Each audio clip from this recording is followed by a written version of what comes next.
ఈ రోజు జగదీష్ రెడ్డికి నేను ఛాలెంజ్ చేస్తున్నా. గడిచిన 10 సంవత్సరాల్లో కేఆర్ఎంబి నుంచి మీరు వాడినటువంటి నీళ్ల శాతం ఎంత లెక్కలతో సహా రమ్మనండి. 1% అన్నా మీకంటే ఎక్కువ మేమే వాడినము.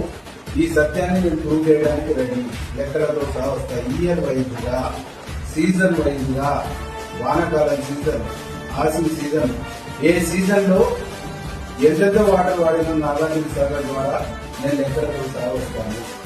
10 సంవత్సరాలుగా గడిచిన వాళ్ళ పాలనలో, వాళ్ళ ప్రభుత్వంలో ఎంత వాడినో లెక్కలతో సహా అండి. 1% అన్నా మేము ఎక్కువ వాడకుంటే నేను దేనికైనా రెడీ. మేము వాడినట్టు ఉంటే ఆయన దేనికైనా రెడీ. నా ఛాలెంజ్ ని దమ్ముంటే స్వీకరించమని చెప్పేసి జగదీష్ రెడ్డిని నేను ఛాలెంజ్ చేస్తాను. ఇలా రండలు రకరకాల పదాలు వాడుతుంది. మా నాయకులు ఆ పదాలు వాడద్దు, రాజకీయాల్లో విలువని పునాది వేద్దామని చెప్తుంది. కాబట్టి మేము ఎక్కువ వాడితే నువ్వు వాడినటువంటి పదాలన్నీ మీకే ఆపాదించుకుంటావా? 1%, 1 పాయింట్ అన్నా మీకంటే ఎక్కువ మేము రిఫ్లెక్ట్ చేసుకుంటే నీళ్ళని నువ్వు వాడినటువంటి పదాలు మొత్తం మీకు, మీ నాయకత్వానికి, మీ పార్టీకి ఆపాదించుకుంటామని చెప్పేసి